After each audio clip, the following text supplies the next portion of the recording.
Sox in the basement. And welcome into a weekend edition of Sox in the Basement. My name is Chris. Ed is off today. He hit me with it like on Friday. I'm recording on Friday, right before the Bears game. And I'm like, I want to do the Bears game. I got plans tonight. It's Friday night. Like, we really got to record this thing. And he's out car shopping. And he needs one. He has not told the story on the show yet, and maybe he could tell it better, but I'll just give you the highlights. I want to say his window fell out, like one of his side windows, and then the brakes didn't work the other day. So either his wife is trying to kill him, which is possible. It's always possible you get to that point in the marriage. He's been married for a long time. Suddenly the brakes aren't working and the window's falling in on him, or it's time to buy a new car. So he's out car shopping today. He's taking the day off. It's Black Friday. He's doing a Black Friday car shop, which seems insane to me. I like to spend my Black Friday staying at home because I think everybody out there is nuts. But we did wait an extra day to do the show because I wasn't going to record on Thanksgiving. I hope you had a lot of turkey. I've got a lot left over. We're going to talk some White Sox baseball. And I want to real quick make sure that I mention the $1,000 guest bounty. We did have Don Cooper on as the first entry. There are other entries lining up. This time of the year, November, especially with Thanksgiving and the holidays kicking off, it's very hard to get people organized in as guests.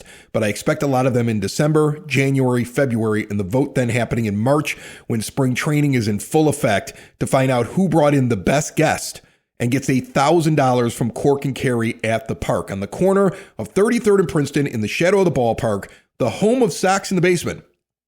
And your home for pregame, postgame, in-game, and in the off-season, a great neighborhood pub down there. And don't forget about the location over at 106th and Western, which is all decked out. I saw it on Wednesday night, too. I drove by there on Wednesday night. I wasn't going in there. A lot of young kids in there, and that at that location on Wednesday night before Thanksgiving, that place was hopping as you went down Western Avenue. I saw it, but you can see it's decked out for the holidays. They always make it look really nice. Definitely stop in there at some point if you get a chance in Beverly to the location at 106th and Western. See more at corkandcarry.com. I saw Dylan Cease got a deal, a solid deal. And what was funny is that I actually learned about it sitting on the couch in my turkey coma from my brother-in-law, who says, "Hey, did you see Dylan Cease got signed by the Blue Jays?" And I was like, "No, I didn't realize it. I wasn't paying attention."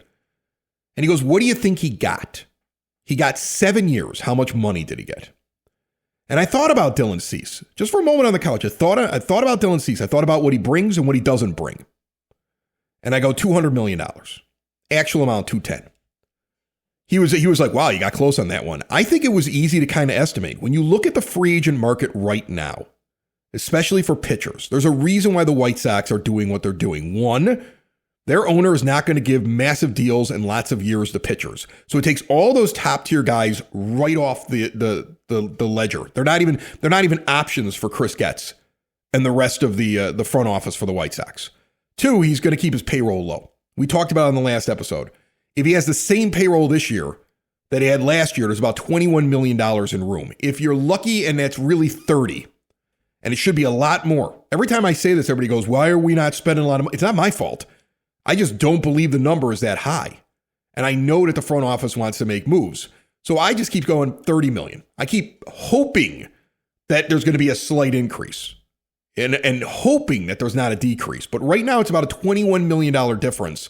If you look at what they have after all the dollars they've committed and the pre-arb estimations for all the young players that they have to pay, several $100,000 to each because they're pre-arbitration. And so the White Sox are not going to be in competition for these high-end pitchers. And high-end pitchers, they demand a lot of years and a lot of money. And there's some deferred money in that deal. And so the annual value and the way that it spreads out, it's closer to like a $185 million deal for Dylan Cease. I read something that kind of explained it's very similar to that if there wouldn't have been the deferred money. That's essentially what the Blue Jays were doing.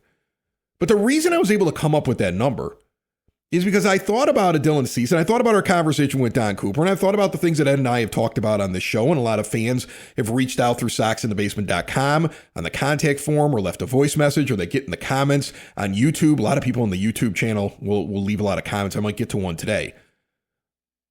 But I think we've talked about this, the idea that you can have a pitcher that's super effective, but if he doesn't pitch a lot of innings, it does add a strain to your bullpen. It does make you have to have a bullpen that's not only deep, but it's going to get tired throughout the season because you got guys that don't pitch a lot of innings. Take a look at Dylan Cease over the last 3 years.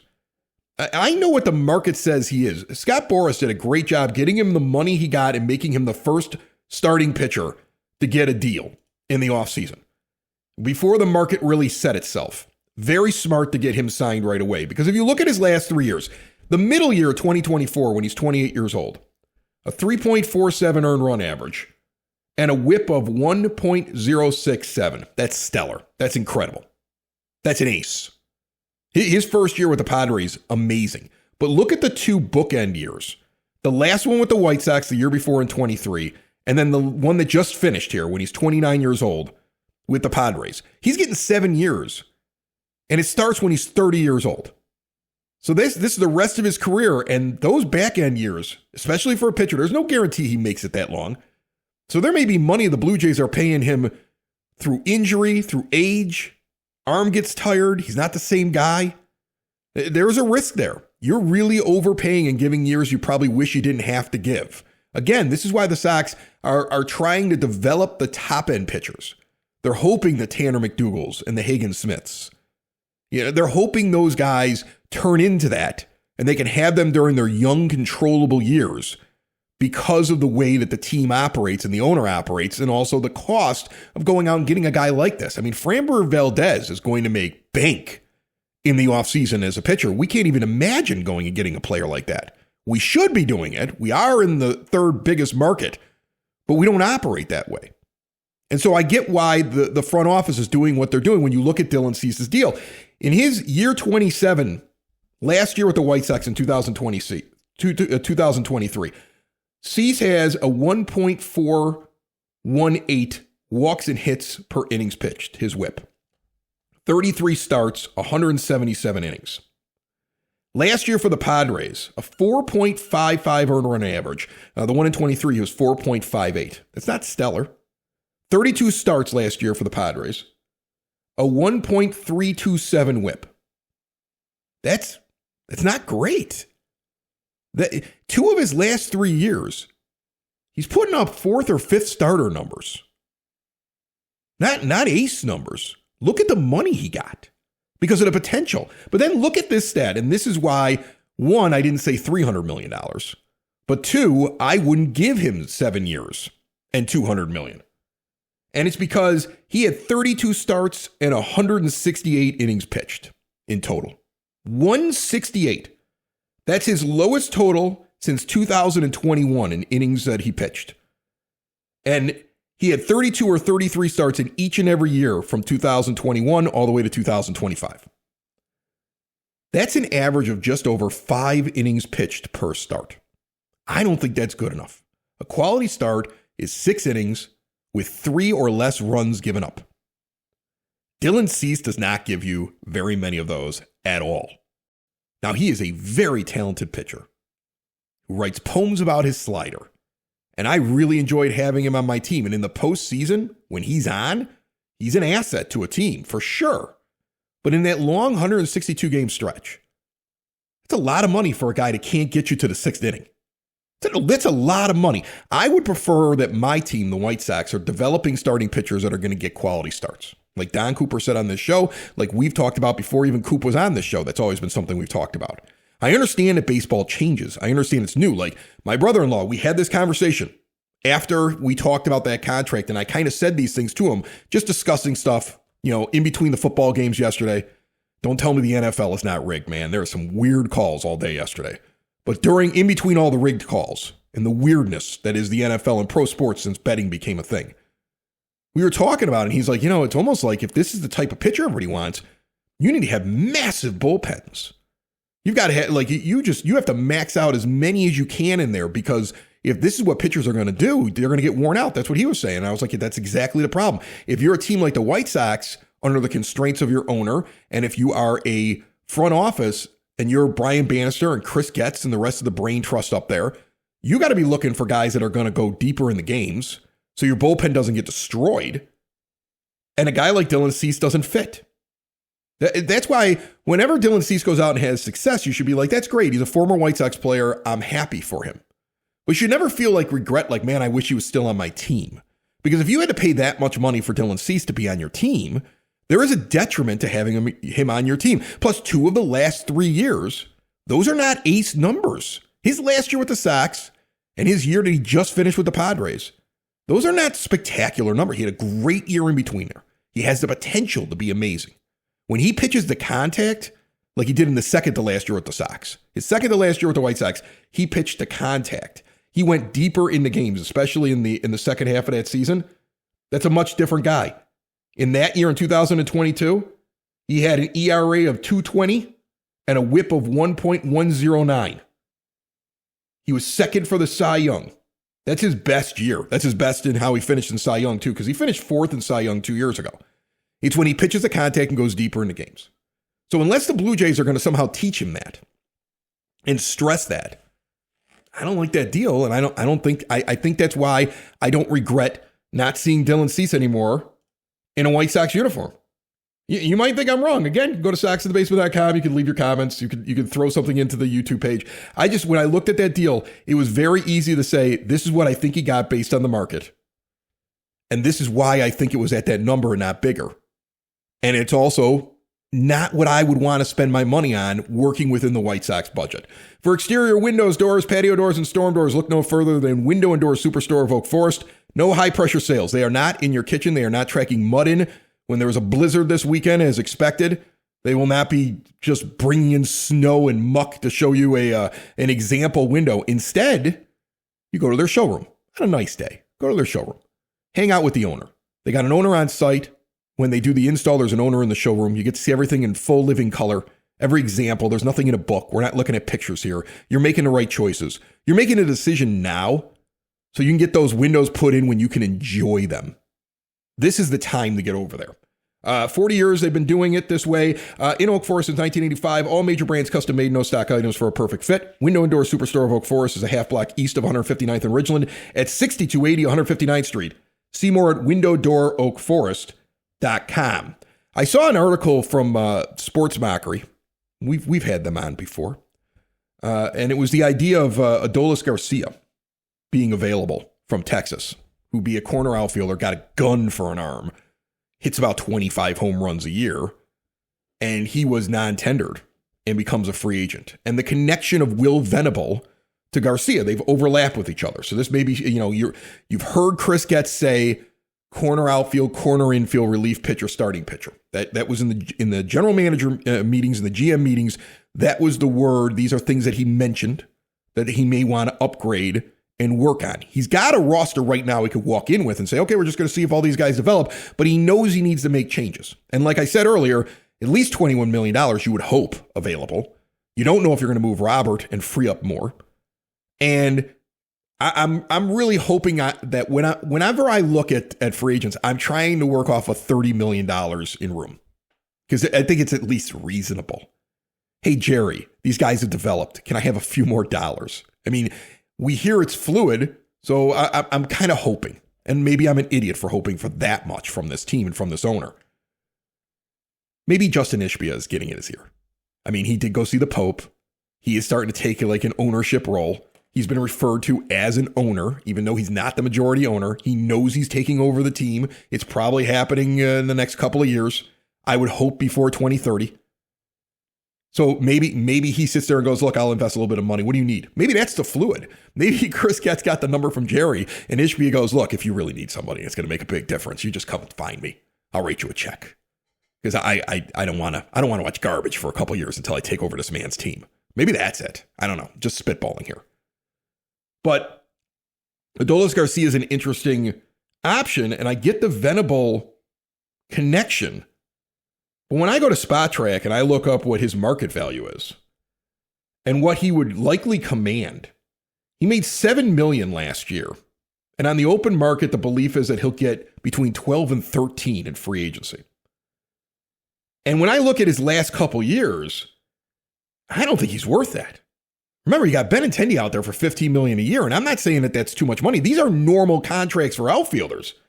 But the last 2 years, under 700 for his OPS, with a 665 OPS last year, hitting 227 last year and 224 the year before. His last 2 years, like in previous years when he was red hot, his on-base percentage was 300 and 328. That's in 2022 and 2023. His last 2 seasons, 284, and then last year, 271 on base percentage. He doesn't get on base. His OPS is below league average and below 700. He's hitting in the 220s the last 2 years. He's going to be 33 years old. His strikeouts to walks last 2 years, 177 in strikeouts to 45 walks. Last year, 135 to 28. His home runs the last 2 years, 25 2 years ago, 19 last year. I wouldn't give this guy anything. Sure, we've talked about it. If your hitting guru is sitting there saying, if the guys you brought in are sitting there saying, look, there's a little thing we can switch and change around with Adolis Garcia. Let's sign him for a year or two. Let's bring him in here. Okay. But I don't know why you would spend that kind of money when we go to a guy that I just brought up. And I know not everybody liked this name, but it's just being used as an example. And that's Austin Hayes. Again, this is not the guy I necessarily want. But if you look at Austin Hayes, who made $5 million last year, Spotrac thinks he's going to make $5 million this year. It's a lot less. And when you talk about the amount of room you have and what Chris Getz wants to spend money on, you're talking about, like I said, $20 to $30 million. And you probably want to get a couple relief pitchers, starting pitcher, corner outfielder, corner infielder. Like that's your dream. We're talking 5 additions through free agency if you don't make trades. Now that's probably the dream of Chris Getz. I don't know if he gets there, but if he spends $12 million on Adolis Garcia, who's declining and getting older, that seems like a waste of money when you can go out and get a guy like Austin Hayes, who's 2.5 years younger, at a much lower sticker price. And I look at Hayes and I go, well, he at least had an OPS of 768 last year. He may only have hit 15 home runs, but he was a positive. He was a positive B WAR for his wins above replacement. He had 266. He's still getting on base. Last year for Cincinnati at a 315 clip. You know? See, that's the thing. I think you have to weigh everything. You have to weigh age. You have to weigh whether or not you think that guy is worth the money you're going to get. You have to weigh what you're getting from your owner. That's why I don't think the Garcia thing makes an awful lot of sense. It doesn't make sense to me that the White Sox would go out and get him. He has the same problems with strikeouts, but it's not as bad as Garcia. Only 107 strikeouts to 29 walks. Both are terrible. Both not that good. Not good at all. But I mean, like, this is what they have to look at. And for the Will Venable connection to Garcia, don't forget about the Hayes connection to Fuller. And Ryan Fuller's your hitting guru. And he may have a better idea as to whether or not, hey, I think I can get what I want out of this guy. And they could be going a completely different direction, but I just wanted to compare those 2 players for you. You know, as you're eating your leftovers, which is, I think I got enough to last me for the whole weekend. Like I told the kids, I was like, don't expect Dad to cook the next 3 days. There's a microwave, there's a stove, and there's bags and bags of stuff left over from Thanksgiving. Sandwiches, make yourself like a hodgepodge of stuff, leave me alone. Like that. That's how I'm handling it in my house. I would imagine that you're handling it that way in yours. Sox Nerd stopping in here towards the end of the show with some tidbits and trivia nuggets. Before I get into him, though, one more thing I wanted to kind of mention that I saw. And I wanted it came off a comment from a listener on our YouTube page. Most people still listen to the show. A vast majority still listen to the show. Some people prefer to watch. And if you watch on YouTube, I don't know how exciting I am on YouTube, but I try to throw some things in there every once in a while, put a picture up or do something funny when I have the time or it hits me. But on the YouTube page, we get a lot of comments. And a couple of shows ago, we had Joshua Bear, bring in Dustin May from the Red Sox. Look at what he did with the Dodgers. He has the potential to be a 1. If he's not great, he can be a 3 or 4. Spotrac has him at just over $2 million. Bring him in for $3.5 or $4 million. Now, I read that, and my immediate reaction was, yeah, I'm down for some Dustin May. I always talk about how I play fantasy baseball, and I always talk about the things that I value in a pitcher. Can you keep guys off base? And so I'm like, okay. Now, here's the problem with May. there is a similarity to him and when we talk about Dylan Cease. In terms of like, okay, well, does he pitch late in the games? He really hasn't had the opportunity to kind of like prove that he can go and do that. He also dealt with an injury. He had Tommy John. And since then, not really the same guy. Like, he needs to figure this out. Now, this is if Brian Bannister looks at him and says, okay, this is a guy that had a ton of skill when he was young, had an injury, hasn't really brought it back. And we think we can do something with him. From 2019, when he was 21 years old, through 2023, before he ends up with the Tommy John surgery, we're looking at whips of 1.096, 1.089, 0.957, 1.167, and 0.938. It's 5 years of when he was able to pitch, where he started most games, but he was always like a spot starter. 4 starts in 19, 10 starts in 20. That was his best one during that short season. 21, he gets 5 starts. 22, he gets 6 starts. 23, he gets 9 starts. So never really like pitching a lot. But when he pitches, nobody gets on base. Incredibly effective. If he was available for the whole season, if the Dodgers decided to use him all the time, I think they were bringing him up and down from the minor leagues. Like, he had the potential to be incredible. And trust me, in my fantasy baseball team, I tried to hold on to him for as long as I could, and I traded him for somebody really good when another owner saw how good Dustin May could be. Then he gets injured. And he comes back in 2025, spends some time with the Dodgers, spends some time with the Red Sox. In his season last year, his whip was 1.421. Now, it's over one season. You know, it is the first season after he has the surgery. So he's got potential. If you believe first season coming out of Tommy John, everybody's going to struggle. Didn't play in 2024. Missed a lot of 25 because of the injury.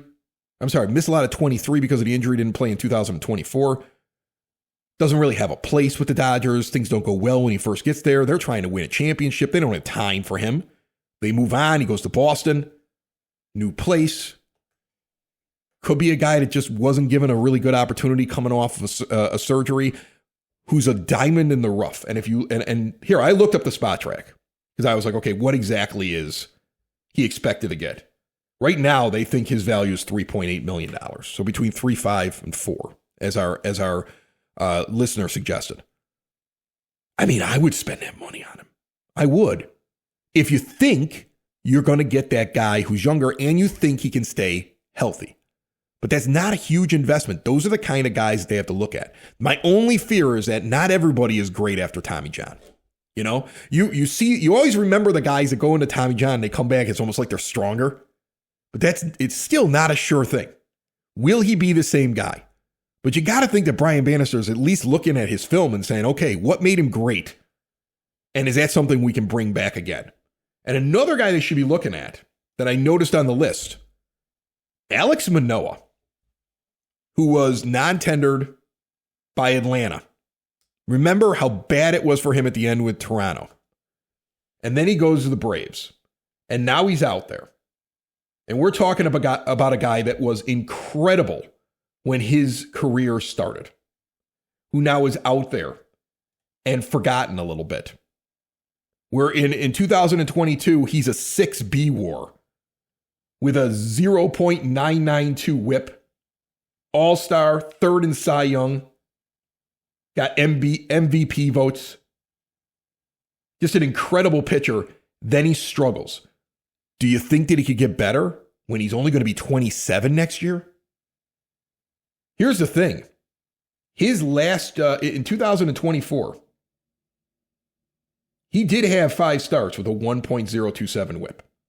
It has basically just been injury that has kept him off the mound. Toronto did not want to deal with him anymore. The Braves decided not worth it. That he would just be competing because of his options situation. They let him go. You're the White Sox. You're trying to find pitchers. You're looking for flips. We talked about it. You look at the last couple years, the guys they go out and get. And if they are able to turn him around, they're either able to flip him or, wow, I mean, what if he gets really good and you're like, we'd like to keep him around? Keep your eye on him as well. That's another one that may fit what the White Sox are trying to do. In the meantime, the Sox Nerd has some Thanksgiving treats for you right now.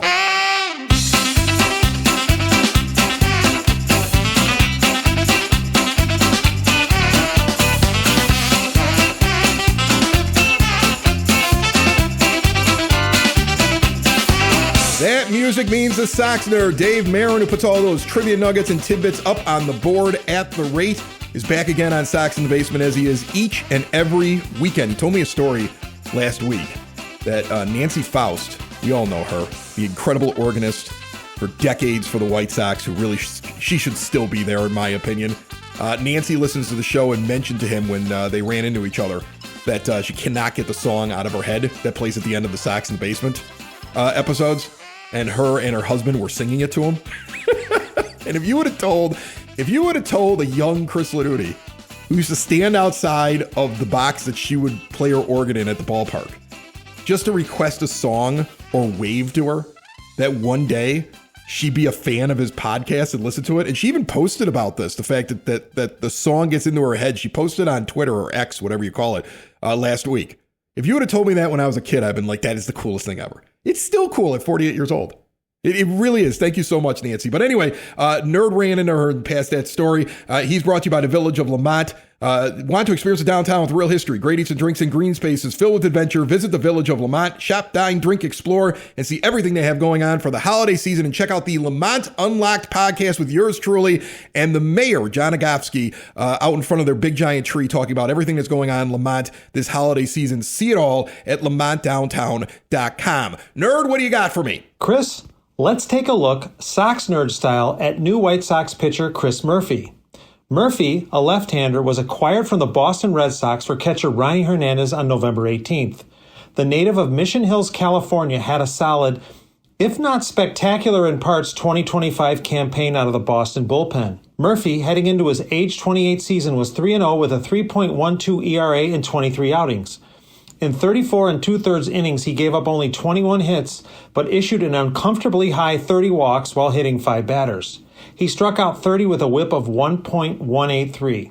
His 172 opponent's average was second on the 2025 Red Sox, behind Aroldis Chapman's 132. Murphy really excelled at hitter-friendly Fenway Park, where he posted a 0.48 ERA while holding foes to a 111 average and 365 OPS. His ERA was the third lowest in the 124-year history of Fenway Park among pitchers with at least 10 games there. His average of 5.5 hits allowed per 9 innings in 2025 was third lowest among AL lefties with at least 34 innings, behind Chapman and Josh Hader. In his rookie season of 2023, Murphy tied Chuck Crim's 1987 record by making 14 relief outings of at least 2 innings within his first 15 MLB games. He began that run by striking out 5 batters in 3 1/3 shutout innings in his big league debut. He was just the 6th pitcher in Red Sox history to fan that many batters in a debut that long. What else can I tell you about Murph? He missed 2024 and part of 2025 due to reconstructive elbow surgery. His post-surgery numbers pretty much across the board are better than his pre-surgery numbers. Murphy has quite the repertoire, utilizing, in order of use, a curve, a four-seamer, a slider, a sweeper, a sinker, a change, and a splitter. His fastball topped out at 97 with an average of 94. He will have to find a new number. Murphy wore 72 with the Red Sox. That number was worn by Boston legend Carlton Fisk during his tenure with the White Sox. As a hat tip to the old Elias baseball analysts of the late 1980s and early 1990s, Murphy loves to face Jose Altuve. He's retired him all 4 times he's faced him. And he hates to face Mookie Betts, who is 2 for 2 with a homer against Murphy. And one more. You may see 4 words, "I play for Jessica," written on the inside bill of Murphy's cap. Jessica refers to a close family friend, Jessica Tovar, whom Murphy considered a sister. Tovar succumbed to a rare form of cancer at age 26 in 2012. He also has "I play for Jessica" tattooed on his chest. Before I get to my zinger, let me remind you, I am posting 2025 player reviews, 2025 nuggets, birthday updates, a daily Sox list, and almanac items on my Twitter and on my WordPress blog, which you can link to at soxinthebasement.com. My zinger, the great Paul McCartney closed his latest tour at the United Center on November 25th. During that 35-song set, Sir Paul played one tune, Help, that he and the Beatles performed during a day-night doubleheader at Comiskey Park, then known as White Sox Park, on August 20th, 1965. That's it, Chris. Probably more than you wanted to know about Chris Murphy, Early Elias, and the cute Beatle. And as Paul said as he exited the stage at the United Center, see you next time. Sox in the basement. Sox in the basement. Sox in the basement. Sox in the Basement. Heard everywhere podcasts can be found, and always on soxinthebasement.com.